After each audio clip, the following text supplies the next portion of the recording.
Assalamualaikum warahmatullahi wabarakatuh. Bismillahirrahmanirrahim. Alhamdulillahi wa kafa. Wassalatu wassalamu ala nabiyil mustafa wa ala alihi ahli sidqi wal wafa. Rabbi shrahli sadri wa yassirli amri wahlul 'uqdatam min lisani yafqahu qawli. Ya Allah, ampuni dosa-dosa kami, dosa-dosa kedua orang tua kami, dan dosa-dosa kakak dan adik kami. Ya Allah, ampuni dosa-dosa istri-istri kami, suami-suami kami, serta putra dan putri kami. Ya Allah, ampuni dosa-dosa kerabat, saudara kami, para tetangga, para sahabat.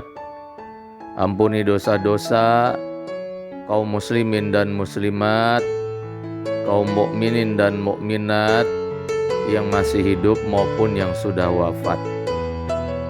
Ya Allah, bantu kami segera dapat melunasi semua hutang-hutang yang kami miliki. Ya Allah, jauhkan kami dari kesengsaraan hidup. Hapuskanlah dari kami kesusahan, kesulitan ekonomi, kemiskinan hidup. Beri kami kehidupan yang serba berkecukupan, kaya raya.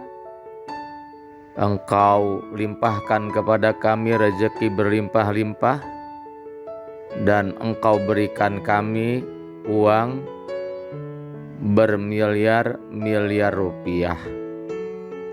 Amin ya rabbal alamin. Jamaah Jalan Berkah yang dimuliakan oleh Allah Subhanahu wa ta'ala. Surat Al-Ikhlas atau surat Qul Hu yang bacaannya sudah umum hafal di kalangan umat Islam, yaitu Bismillahirrahmanirrahim. Qul huwallahu ahad, Allahu samad, lam yalid wa lam yulad wa lam yakul lahu kufuwan ahad. Surat ini sangat mulia, sampai-sampai Abi Dzar Al-Ghifari, sahabat Rasulullah, ini sangat terkenal di kalangan para malaikat karena beliau orang yang banyak membaca surat Al-Ikhlas.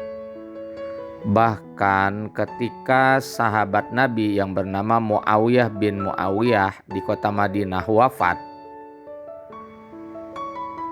karena dia selama hidupnya adalah termasuk orang yang banyak membaca surat Al-Ikhlas, maka Allah mengirim 70.000 malaikat yang dipimpin langsung oleh Malaikat Jibril untuk ikut serta menyolatkan jenazah Muawiyah bin Muawiyah di Madinah.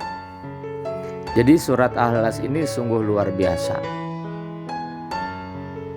Ada satu imam di Masjid Kubah pada zaman Rasulullah. Dia itu ketika mengimami sholat, bacaan surat setelah Al-Fatihah itu selalu membaca surat Al-Ikhlas.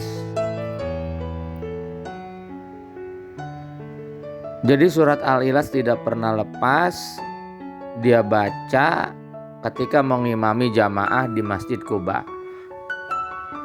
Terdengarlah berita ini ke telinga Rasulullah. Kemudian Rasulullah bertanya kepada sahabat tersebut, kenapa kamu ketika imam selalu membaca surat Al-Ikhlas? Jawaban sahabat, sangat singkat karena saya suka dengan surat Al-Ikhlas ya Rasulullah, sehingga selalu saya baca ketika saya mengimami sholat jamaah di Masjid Kuba. Kemudian Rasulullah bersabda, kamu pasti masuk ke dalam surga karena lantaran kamu suka dengan surat Al-Ikhlas. Jamaah jalan berkah yang dimuliakan oleh Allah, surat Al-Ikhlas ini bisa menjadi wasilah penarik rezeki yang berlimpah, akan mendatangkan kehidupan yang penuh dengan keberkahan dan kebaikan, yaitu apabila surat Al-Ikhlas ini dibaca ketika seseorang memasuki rumahnya. Jadi tata caranya adalah saat seseorang mau masuk ke dalam rumah, maka ucapkan salam, Assalamualaikum, kalau di rumahnya ada orang. Tapi kalau di rumahnya sepi, tidak ada orang, kosong, dan dia akan masuk rumah tersebut, maka ucapan salamnya seperti ini, Assalamualaikum wa ala ibadillahi sholihin. Assalamu alaina wa ala ibadillahi sholihin. Kemudian dilanjutkan dengan membaca surat Al-Ikhlas. Cukup satu kali. Bismillahirrahmanirrahim. Qul huwallahu ahad, Allahu samad, lam yalid wa lam yulad wa lam yakul lahu kufuwan ahad. Jamaah jalan berkah yang dimuliakan oleh Allah Subhanahu wa taala. Orang yang ketika memasuki rumahnya selalu mengucapkan salam terlebih dahulu, kemudian dilanjutkan dengan membaca surat Al-Ikhlas cukup satu kali, maka hidupnya dijamin oleh Allah tidak akan susah. Rezekinya akan banyak. Bahkan dia bisa membagi-bagikan rezekinya itu kepada seluruh tetangga-tetangganya.